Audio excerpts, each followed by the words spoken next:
Tamenglong district ki Tousem subdivision da paikhatliba Jal Jeevan mission project ki engage tawkiba sinmi singi pifam thokpa kursuman PBD haibagi Jal Jeevan mission new development bank joint action committee JJM NDB JSC Oinamlong segment Tousem subdivision Tamenglong district manipur na tongan ba khongjang kaya chatharabagi matungda mari leinaba authority singa January gi tarik tareta tongnakiba agreement gi matung inna thabak oina tawbiraktabana maram oiraga ngasi mifam pangthoktuna lawkiba warep ki matung inna lakliba tarik tara mari gi ayuk pung taretagi Oinamlong segment Tousem subdivision Tamenglong district manipur gi area da chatliba national highway 37 da matam kaktana total economy blockade tawragani haina NDB Oinamlong segment Tousem subdivision TML district manipur gi JC gi advisor Sankepo gonmaina phongdorakli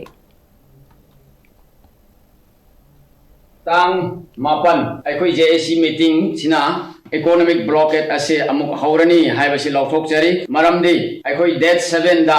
agreement ama piraga aikoi gi bill mayam do pithokani haina agreement department ga aikoi agreement tawbudu makoina hojik phau pirak tabanina aikoi economic blockade se tang 14 da amuk haurani haibasi